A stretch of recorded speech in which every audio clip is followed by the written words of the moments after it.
pengolahan limbah pertanian menjadi pupuk organik. Materi ini menjadi sangat penting karena kebutuhan kita akan pupuk organik untuk perbaikan kualitas tanah sangat mendesak. Sebagaimana yang sudah disampaikan oleh para peneliti, bahwa saat ini kondisi tanah kita rata-rata seorganik kurang dari 2%.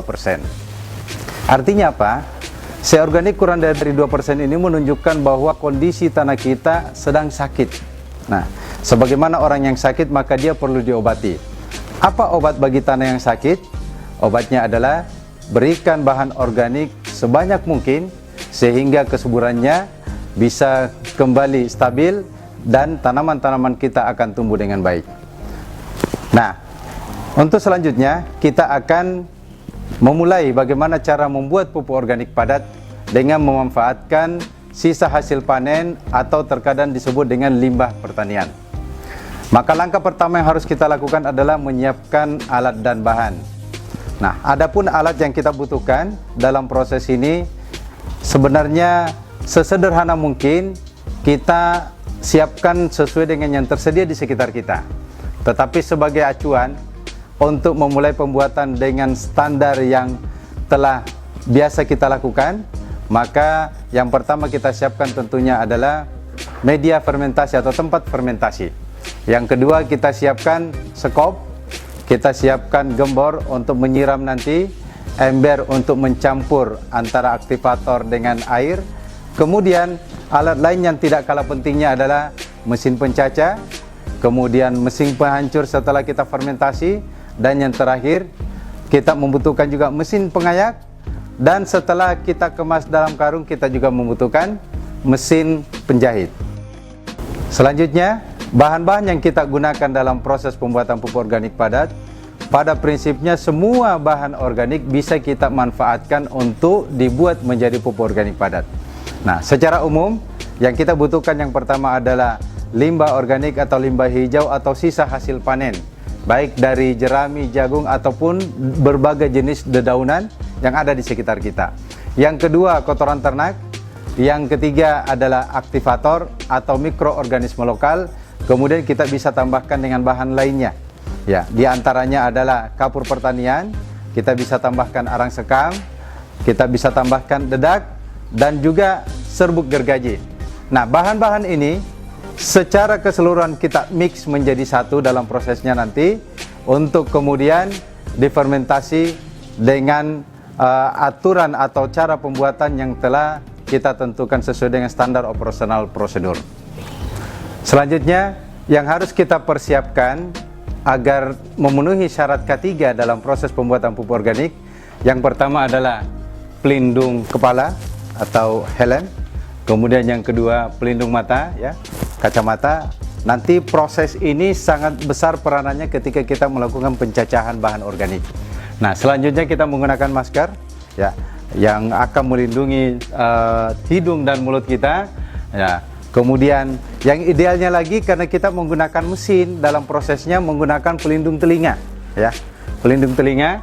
Kemudian kita menggunakan selain pelindung telinga, ya, ini adalah pakaian atau katalpak yang sudah lengkap untuk praktek. Selanjutnya kita menggunakan pelindung tangan, sarung tangan. Nah, dan yang terakhir kita menggunakan pelindung kaki dengan sepatu bot, ya. Ini adalah bahan-bahan K3 yang harus kita siapkan dalam proses pembuatan pupuk organik. Baik, saat ini kita akan mulai untuk pembuatan pupuk organik padat. Nah, ini adalah materi inti dari apa yang sudah kita jelaskan tadi.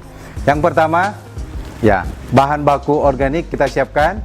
Nah, setelah kita siapkan bahan baku organiknya yang berupa limbah pertanian, juga semua bahan tadi seperti kotoran ternak sudah siap, kita campur mix menjadi satu. Nah, cara pencampuran yang kita lakukan adalah dengan menggunakan prinsip overlay. Nah, apa itu overlay? Jadi kita menggunakan prinsip pencampuran secara bersusun, ya, dicampur secara bersusun dan berlapis. Yang pertama, pada lapisan terbawah yang kita gunakan adalah kotoran ternak, kemudian nanti di atasnya dengan limbah hijau, lalu ditutup lagi dengan kotoran ternak, ya. Setelah kotoran ternak pada lapisan ketiga ini dari atas, kita tambahkan dengan bahan lainnya.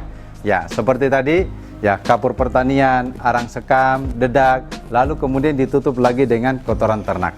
Nah, komposisi yang kita gunakan antara kotoran ternak dengan limbah hijau ini kita ambil dengan komposisi yang sama, ya.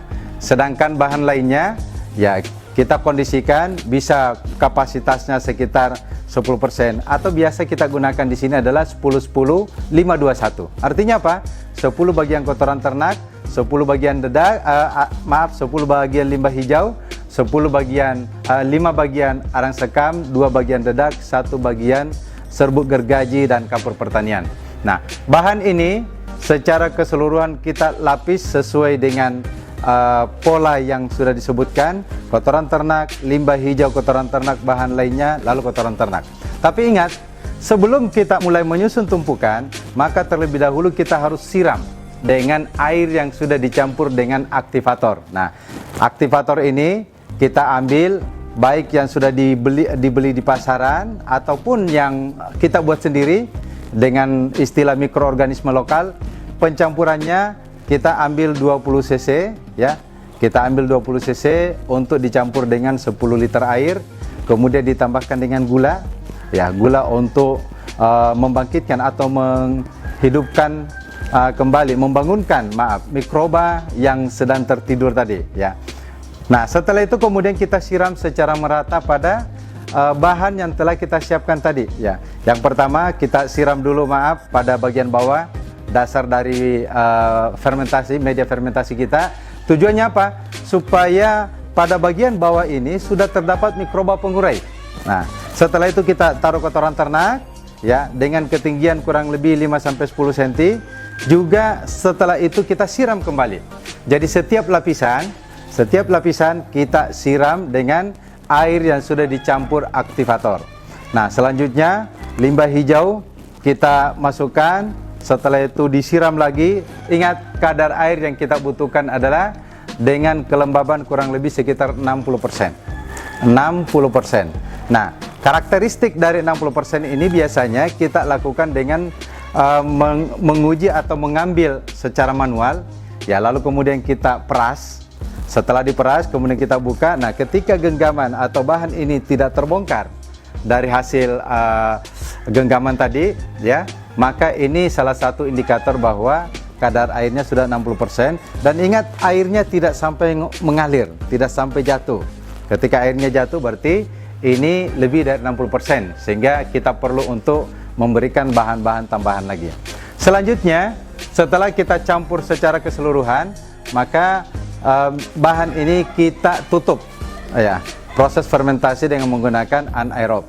Nah, untuk menjaga sirkulasi pada bagian bawah dari media fermentasi ini, tempat fermentasi, maka sebaiknya digunakan bambu, ya, yang dipasang pada bagian bawah. Nah, ini adalah salah satu cara supaya ada sirkulasi udara yang masuk. Setelah proses fermentasi ini berjalan kurang lebih antara 4-5 minggu, maka secara umum biasanya kompos sudah menunjukkan ciri-ciri kematangan, ya. Ciri-cirinya itu dia agak hitam kecoklatan, sudah tidak berbau lagi, sudah tidak menimbulkan panas. Apabila kita meraba pada bagian bawah dari media yang difermentasi, maka tidak ada lagi panas yang muncul yang kita rasakan. Selanjutnya, dalam proses ini kita biasanya 5 atau 7 hari setelah fermentasi kita buka. Nah, tujuannya adalah untuk mengetahui kadar air yang ada pada bahan. Apabila nampak kadar airnya bahan ini terlalu kering, maka bisa kita tambahkan dengan air, disiram kembali. Nah, setelah itu kemudian kita tutup kembali. Nah, setelah bahan ini menunjukkan ciri-ciri kematangan, maka kita pindahkan dari media fermentasi ke tempat pengeringan. Nah, cara pengeringan bahan kita gunakan dengan cara mengangin-anginkan saja, tidak dengan terkena sinar matahari secara langsung. Setelah bahan ini kadar airnya kita rasa cukup, antara 15-20%, maka bahan kemudian kita giling kembali. Kenapa harus digiling? Karena tekstur bahan saat selesai dikeringkan itu umumnya masih dalam bentuk bongkahan-bongkahan, ya, karena kita menggunakan bahan dari limbah hijau dicampur dengan kotoran ternak. Nah, bongkahan ini setelah digiling akan hancur ya. Untuk keseragaman bentuk ukuran, maka setelah kita giling, kita ayak kembali dengan menggunakan mesin pengayak ya. Setelah diayak, lalu kemudian bahan ini, hasil dari kompos yang sudah matang ini kita masukkan dalam karung kemasan. Lalu setelah masuk dalam karung kemasan, kita tutup dengan menggunakan mesin jahit karung. Demikian secara singkat cara membuat pupuk organik. Mudah-mudahan para sahabat sekalian, khususnya para petani milenial, bisa memanfaatkan potensi ini untuk membuat pupuk organik dalam rangka memperbaiki kualitas tanah kita. Ketika tanah menjadi bagus, maka insya Allah tanaman-tanaman pun akan berproduksi dengan baik. Terima kasih. Assalamualaikum warahmatullahi wabarakatuh.